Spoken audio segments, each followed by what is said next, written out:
মা, পাপা একজন ভদ্রলোকের সাথে দাঁড়িয়ে কথা বলছেন, দেখো গাড়ির সামনে। কি ব্যাপার বলো তো, গাড়িটা বিক্রি করে দিতে চায় নাকি? বিক্রি? কি কি বলছিস? আগের দিন পাপা বলছিল এবার থেকে বাসে ট্রামেই যাবে, দুটো গাড়ি মেনটেন করতে পারছে না, খুব টানাটানি চলছে বোধহয়। টাকাটা হয়তো কাজে লাগবে গাড়িটা বিক্রি করলে।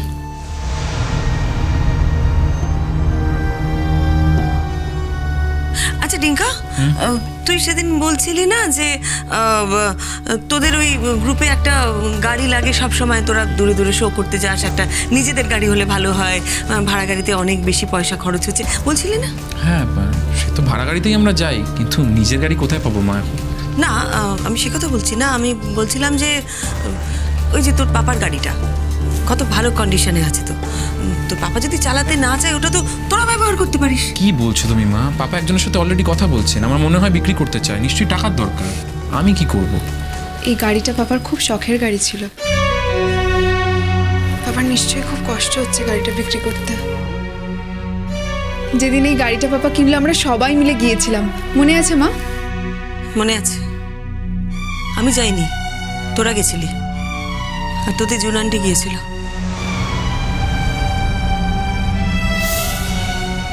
তুমি পরের দিন গাড়িটার পুজো দিয়েছিলে, পাপাকে প্রসাদ দিচ্ছিলে। পাপা সেদিন বলেছিল এই গাড়িটা পাপার জন্য খুব লাকি, যেদিন গাড়িটা এলো সেদিনই পাপার একটা প্রমোশন হয়েছিল, তাই না মা? হতে পারে, জানি না, হয়তো লাকি, কিন্তু তারপর তোর পাপার জীবনে আর লাকি কিছু হয়েছিল বলে আমার তো জানা নেই। দেখে আয়।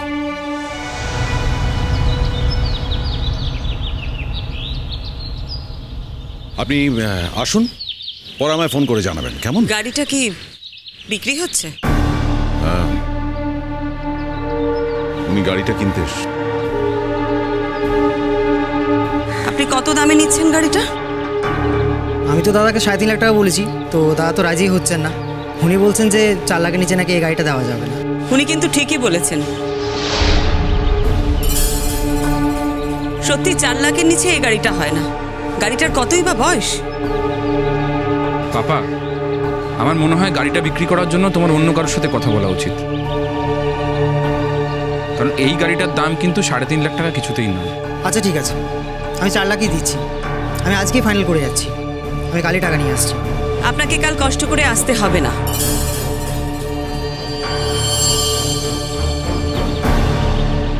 গাড়িটা আমরা বিক্রি করব না। ওই গাড়িটা বিক্রি করা প্রয়োজন। আরে আপনি দাঁড়িয়ে আছেন কেন? আপনি আসুন, বললাম তো গাড়িটা আমরা বিক্রি করব না। আরে আপনারা তো দেখছি বিভিন্ন জন বিভিন্ন রকম কথা বলছেন, আমি তো কিছুই বুঝতে পারছি না। আচ্ছা দাদা, আমার নাম্বার তো আপনার কাছে আছে, আপনি আমাকে একটু জানিয়ে দেন কি করবেন। আমি তো আপনাকে বললাম জানিয়ে দেওয়ার কিছু নেই, আপনি কালকে টাকা নিয়ে আসবেন, গাড়ি নিয়ে চলে যাবেন, ব্যাস। ঠিক আছে, আমি আসছি তাহলে। ডিঙ্কা আসলে অনেক দিন ধরেই ভাবছিল একটা গাড়ি কিনবে।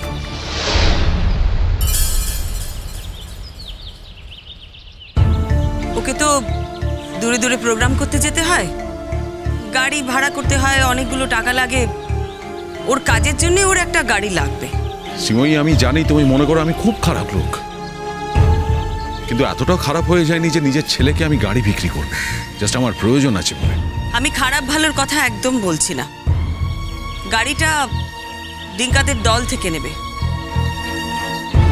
আর টাকাটাও ডিঙ্কাদের দল থেকেই দেওয়া হবে।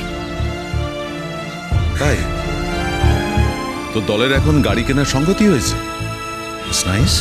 না না পাপা, তুমি ভুল হ্যাঁ করছো। হয়েছে তো, হয়েছে বলেই তো কেনার কথা উঠছে, তাই না? আমার মনে হয় ডিঙ্কা বাড়িতে এরকম একটা ভালো গাড়ি থাকতে শুধু শুধু বাইরে থেকে বেশি দাম দিয়ে গাড়ি কিনতে যাবে কেন? 4 লাখ টাকা এর থেকে ভালো গাড়ি তো হতেই পারে না, আর গাড়িটা খুব একটা বেশি চলেও নি, তুই ভালো করে জানিস। নেবার থাকলে এটাই নিয়ে নে না। না কিন্তু মা, এত টাকা মানে। হ্যাঁ, ওটা আমরা যেতে যেতে কথা বলছি ওই বিষয়টা। টাকা রেডি থাকলে আমার মনে হয় পাপাকেই কাল সকালবেলা টাকাটা দিয়ে দে। গাড়িটা তাহলে বাইরে কারোর কাছে বিক্রি হচ্ছে না। ডিঙ্কা, তোর সত্যি গাড়িটা নিবি? পারবি? হ্যাঁ, সত্যি ছাড়া মিথ্যে বলতে যাব কেন? বললাম তো ওরা একটা গাড়ি খুঁজছে, এই গাড়িটা হলে সুবিধেই হবে। মা পুরো বিষয়টা টিঙ্কা, আমার অফিসে দেরি হয়ে যাচ্ছে, দেরি হয়েই গেছে, আর দাঁড়িয়ে থাকিস না, আয় চলে আমি তো আয়। দাঁড়াতে চাইনি, তুমি তো কথা বলবে বলে এলে। সারগাপা গাপদান দাম গারে। মা মা এটা তুমি কি করলে, কি বললে সব? কি বলেছি? আচ্ছা ভুল কি বলেছি বলতো? তুই তো সবসময় বলিস যে তোদের একটা গাড়ি দরকার দলের জন্য, তোদের ভাড়া করে সবসময় প্রোগ্রামে যেতে হয়। তুই আমাকে বলিসনি বল? হ্যাঁ বলেছি, কিন্তু এত দামি গাড়ি, মানে এত টাকা কোথা থেকে পাবো মা আমি? আর এটা তো আমি একা সিদ্ধান্ত নিতে পারি না দলের হয়ে। আমার দলে যেতে হবে, মিটিং ফিক্স করতে হবে, সবাইকে জানাতে হবে।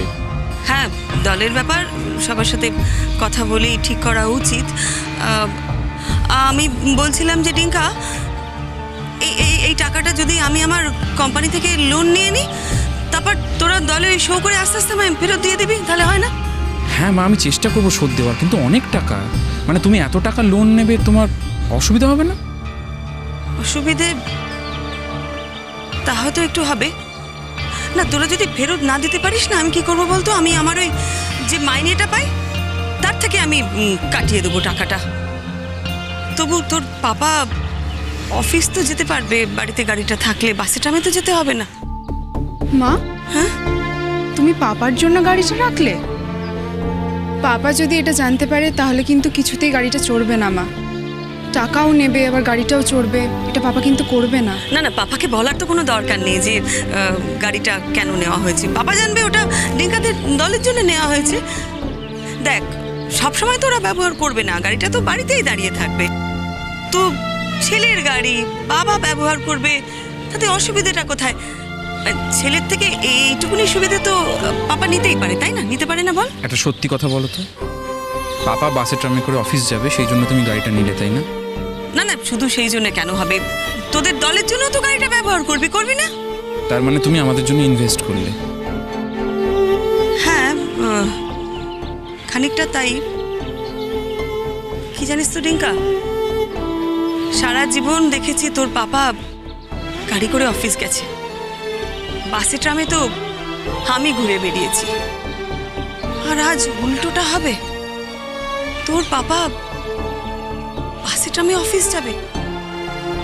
দুবার হার্ট অ্যাটাক করেছে, বাসে ট্রামে যেতে গিয়ে যদি কিছু হয়ে যায়, আমি তো তোকে জবাব দিতে পারবো না, নিজেকে ক্ষমা করতে পারবো না। ইউ আর গ্রেট মা, আমার কিচ্ছু বলার নেই তোমাকে। আরে দূর, বাড়ির গাড়ি বাড়িতে থাকবে, ভালোই তো হবে বল না?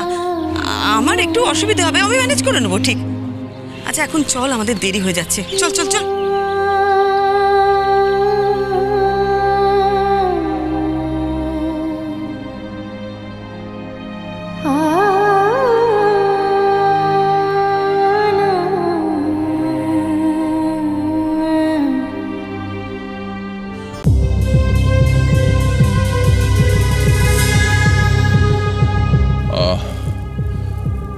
দেখো মা, তুমি বরাবর আমার উপর রেগে থেকেছো। হ্যাঁ, আমি হয়তো একটু ওভার প্রোটেক্টিভ। তুমি আমার একমাত্র মেয়ে, তো বাবা হিসেবে আমি তো চাইবই যে আমার মেয়ে ভালো থাকুক। আর আমাদের তো অন্য কোনো উদ্দেশ্য ছিল না অন্না। তুমি আমাদের সঙ্গে যোগাযোগ রাখোনি। আমরা বহুবার চেষ্টা করেছি তোমার সঙ্গে যোগাযোগ করার, কিন্তু তুমি কোনো রেসপন্সই করোনি। সংকল্প কিন্তু রীতিমতো আমাদের সঙ্গে যোগাযোগ রেখেছিল। আমি জানি না ও তোমাকে কথাটা বলেছে কিনা। আজকে সংকল্প বেঁচে নেই, তাই হয়তো তুমি আমাদের কথাটা বিশ্বাস করছো না। সংকল্পের ব্যাপারে এই কথাটা অবিশ্বাস করার কিছু নেই। পৃথিবীতে কাউকেও শত্রুই ভাবতো না। আমি যে তোমাদের বাড়ি যেতে চাইনি, ও অনেকবার আমাকে বুঝিয়েছে, অনেকবার বলেছে। আমি কখনোই রাজি হইনি, তাইও তোমাদের সাথে যোগাযোগ করেছিল। একটা কথা বলছি, বুলু জেঠু আছেন, উনিও শুনছেন। দেখো, তোমার সঙ্গে আমার মূল সমস্যাটা কোথায়? প্রত্যুষকে নিয়ে। তো আজকে তো এটা মানবে যে সেদিন আমি যে কাজটা করেছিলাম একদম ঠিক করেছিলাম। আমি জানি তুমি সংকল্পের সঙ্গে যোগাযোগ রাখতে চাওনি, ওদেশেও তুমি ভালো ছিলে না, সবই আমার জানা আছে। কিন্তু যখন সংকল্প এই পৃথিবী থেকে চলে গেল তখনই তুমি ওর সঙ্গে থাকতে চাইছো। তার মানে এটা তো অ্যাডমিট করবে যে সেদিন কাজটা আমি ভুল করিনি। যেই মানুষটাকে আমি তোমার জীবনে এনেছিলাম শেষ পর্যন্ত তাকেই তুমি ভালোবেসেছো। শুধু মাঝখানে কিছুটা সময় চলে গেল, একটা মানুষ চলে গেল। কিন্তু তুমি বলো তোমার, তুমি যদি জানতে পারো যে কেউ ইচ্ছে করে সংকল্পকে এই পৃথিবী থেকে সরিয়ে দিয়েছে, তুমি কি রুখে দাঁড়াবে না? চাইবে না যে এই খুনের একটা কিনারা হোক? আজ যখন পোস্টমর্টম রিপোর্টে এটা পরিষ্কার যে সংকল্পকে খুন করা হয়েছে। অবভিয়াসলি চাই জানতে। সংকল্পর পৃথিবীতে কোনো শত্রু ছিল না। নিশ্চয়ই ছিল, তুমি সেটা বুঝতে পারোনি। তুমি চিরকালই ভীষণ সহজ সরল, তুমি এই সমস্তগুলো বুঝতে পারো না। অনা অনেক মানুষ এরকম থাকে যারা মুখোশ পরে থাকে। মুখোশটা যতক্ষণ না খুলছে তাদের আসল রূপটা আমরা দেখতে পাই না। কি বলতে চাও তোমরা? আমার বাড়িতে বয়ে এসে তোমরা বলতে চাইছো যে প্রত্যুষ সংকল্পকে খুন করেছে, আর সেটা তোমরা আমাকে বিশ্বাস করতে বলছো। I am the last person. আমি কোনোদিন সেটা বিশ্বাস করব না।